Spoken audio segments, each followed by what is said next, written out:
अस्सलाम वालेकुम जी, मैं हूं अदील राजा। आप देख रहे हैं मेरा यूट्यूब चैनल। आज एक्सक्लूसिव खबर से शुरू करेंगे और बिलावल भुट्टो तक जाएंगे। गंडापुर साहब ने कल तहरीक इंसाफ की सियासी कमेटी को क्या बताया, इस पर बात शुरू करते हैं। आपको बताता हूं, साथ साथ मरियम नवाज जीत गई, मोहसिन नकवी हार गया। मोहसिन नकवी साहब को नहीं मिल सका अपना चहीता आईजी पंजाब डॉक्टर उस्मान अनवर, उसको डीजीएफआई बनाना था। ये क्या कहानी हुई है, कौन बड़े बड़े लोग बीच में शामिल हुए, आगे क्या होने जा रहा है, उस पर बात करेंगे। साथ साथ सोशल मीडिया पर क्रैकडाउन नाजरीन, जो नई एजेंसी है वो फाल कर दी गई है। वकारुद्दीन साहब जो साइबर क्राइम विंग में थे, उनको लगा दिया गया। एक्सपेक्ट करें मंडे ऑनवर्ड्स कितने पीका के मुकदमात होते हैं, कौन कौन लोग चूके जाते हैं, कौन कौन लोग बच जाते हैं। अल्लाह ही खैर करे, बेहतरी करे। साथ साथ बिलावल भुट्टो साहब अब किसान बन गए जनाब। मैं चैलेंज करने आया हूं बिलावल भुट्टो साहब को, एक प्याली में धनिया ही उगा के दिखा दे, पुदीना उगा दे, कद्दू उगा दे, ठिप्पर उगा दे। एडा बड़ा किसान बन गया मेरा दोस्त बिलावल भुट्टो जरदारी। कल बड़े बड़े उन्होंने झूठ बोले हैं, कुछ झूठ उनके बेनकाब करेंगे, कुछ लिप सर्विस दी है, कुछ उस पर बात करेंगे। तो ये सब बातें जानने के लिए सबसे पहले आप करें सब्सक्राइब, शेयर कीजिए, लाइक कीजिए, अपनी अपनी फेसबुक पे लगा दीजिए, व्हाट्सएप पे लगा दीजिए, क्योंकि ये होने वाली है बड़ी अब दिलकश गुफ्तगू।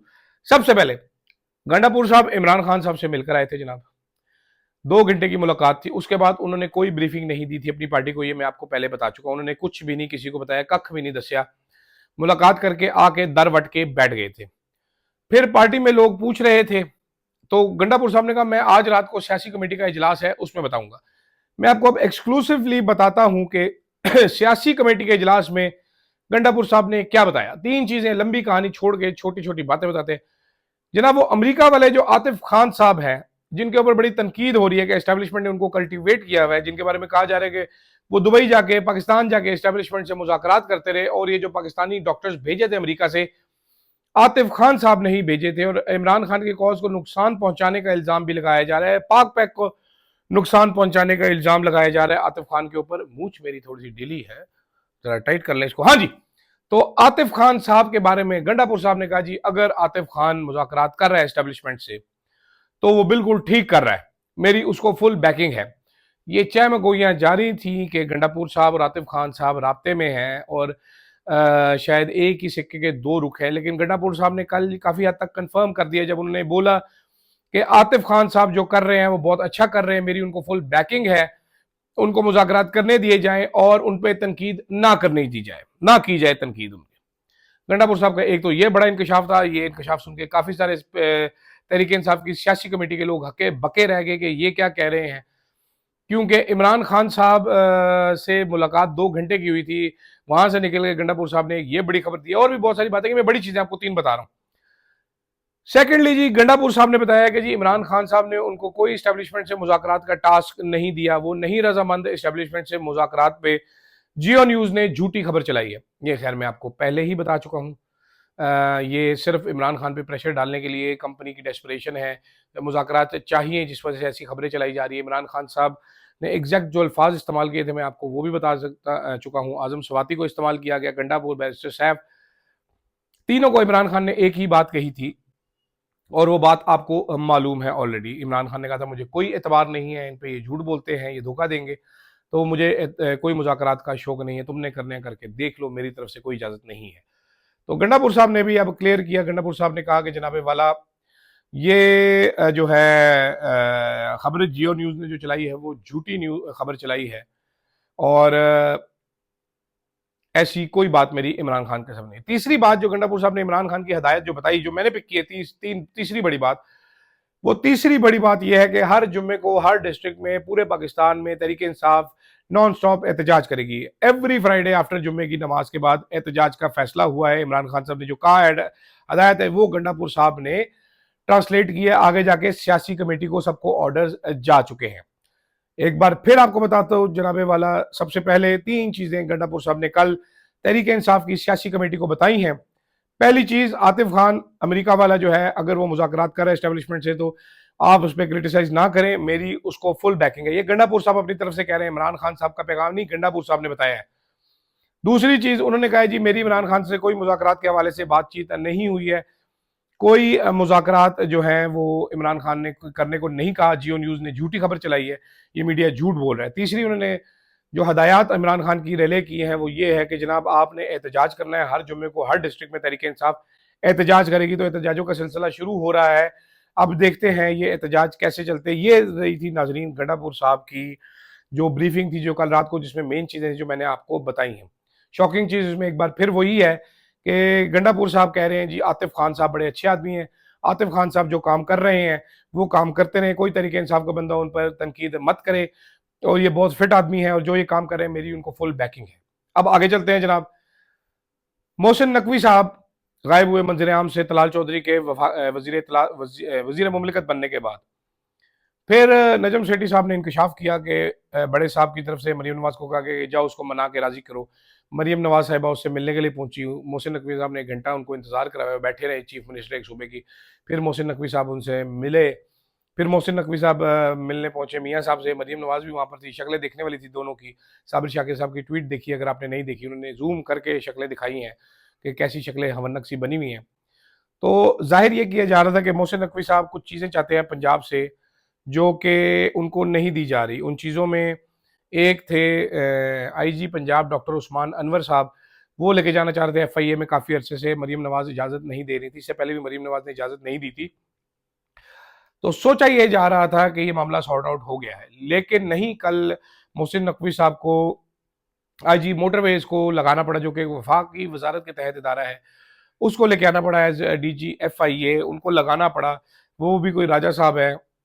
राजों को भी जब ताकत मिलती है तो शर्मिंदा ही होते हैं। हम भी राजे ही हैं।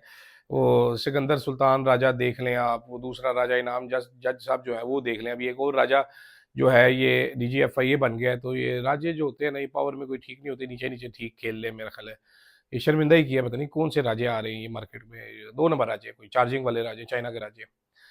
और साथ साथ नाजरीन जो एक वफाकी इदारा बनाया गया है, जय मैंने उसका नाम किधर लिख के रखा होया सी, कितने गया ना, कितने गया ना नाजरीन, national cyber crime investigation agency, इसको फाल कर दिया गया है। एफआईए का साइबर क्राइम विंग खत्म हो गया है, वो सारे का सारा इस एजेंसी में चला गया है। और अब यहाँ से हमारे पर मुकदमात दायर होंगे जो सहाफ़ी सच बोलना चाहते हैं या सोशल मीडिया वाले सच बोलना चाहते हैं। पुलिस सर्विस से ग्रेड 20 के Waqaruddin Syed DG national cyber crime agency तैनात कर दिए गए हैं। ये साइबर क्राइम विंग में होते थे एफआईए के।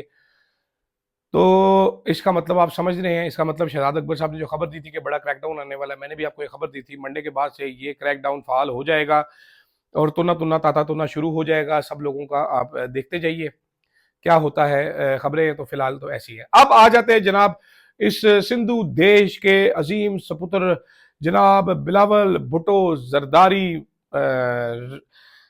बस इतना काफ़ी है, मेरा ख्याल है आगे भी कुछ बनता ही है। लेकिन बिलावल भुट्टो जरदारी साहब ने कल तकरीर की। एक्सपेक्ट किया जा रहा था कि वो नहरों के मसले पर बोलेंगे, वो नहीं बोल रहे थे। क्राउड ने उनको बेइंतहा तंग किया, वो नारे मार रहे थे, क्राउड चार्ज था, वो सुनना चाह रहे थे कि नहरों पे बिलावल भुट्टो साहब क्या कहते हैं। बिलावल साहब अवॉइड करते रहे काफ़ी देर तक। आखिर में आके उन्होंने लिप सर्विस दी नहरों के मामले पे। वफाक को कहा हम आवाम के साथ खड़े होंगे, कोई डेडलाइन नहीं दी। नहरों पे काम शुरू है, मुझे भी पता है, आपको भी पता है, 6 नहरें बन रही हैं। सिंध को में खुश्क साली होगी, इससे ये भी पीपल्स पार्टी को मालूम है। लिप सर्विस दे रही है पीपल्स पार्टी। बिलावल साहब ने नहायत ही कमज़ोर किस्म की बात की, नहायत कमज़ोर किस्म की बात की। कोई डेडलाइन नहीं दी, कोई एहतजाज का ऐलान नहीं किया, बातें शातें करके बिलावल साहब स्टेज से उतर गए। इस पर उनकी बहुत तारीफें की जा रही हैं टाउट्स की जानिब से। बिलावल साहब ने झूठ भी बहुत सारे बोले नाजरीन, पता नहीं पीका लगता है कि नहीं लगता। उन्होंने कहा जी मैंने इस्लामोफोबिया के खिलाफ बात की, नहीं जनाब, इमरान खान ने की इस्लामोफोबिया के खिलाफ बात। उन्होंने कहा जी मैंने फैटफ की ग्रिलिश पे काम किया, नहीं किया आपने जनाब, हमाद अजहर ने किया, इमरान खान की सरबराही में किया, सारा काम हमाद अजहर ने किया। आप लोगों ने उनकी साजिश के तहत हुकूमत बाजवा के साथ मिलकर उल्टाई, ना उल्टाई होती तो वो ये सब काम आपसे बहुत बेहतर तरीके से कर लेते और अपने पैरों पर खड़े होकर करते, आपकी तरह लेट लाट के ना करते। तो मत झूठ बोले। बिलावल साहब मेरे दोस्त हैं और मुझे बहुत पसंद है, क्योंकि वो इस धरती के सुपुत्र हैं और अजीम शान लीडर हैं। वो एक पैदा होते ही मालूम था हमें कि वो एक दिन वजीर आजम बन जाएंगे इस मुल्क के, और वो इसी कोशिश में मुब्तला हैं, जूतों के साथ लिपटे हुए हैं, तस्मे के साथ खेल रहे हैं, तस्मों की बोटाइयाँ बना रहे हैं। बिलावल साहब ने फरमाया कि जी मैं तो हूँ ही किसान, मुझे तो काम ही आता है कि इस दरिया के किनारे रहो और खेती बाड़ी करो। बिलावल साहब ने नाजरीन मरियम नवाज की तरह, क्योंकि दोनों हमारे अजीम शाम लीडर हैं, इन्होंने अपनी ज़िंदगी में एक दिन काम नहीं किया। तो जो आप कहते हैं ना एन ऑनेस्ट डेज़ वर्क, इन्होंने अपनी ज़िंदगी में एक दिन काम नहीं किया, इन्होंने एक दिन कमा के नहीं खाया, इन्होंने 1 रुपया नहीं कमाया।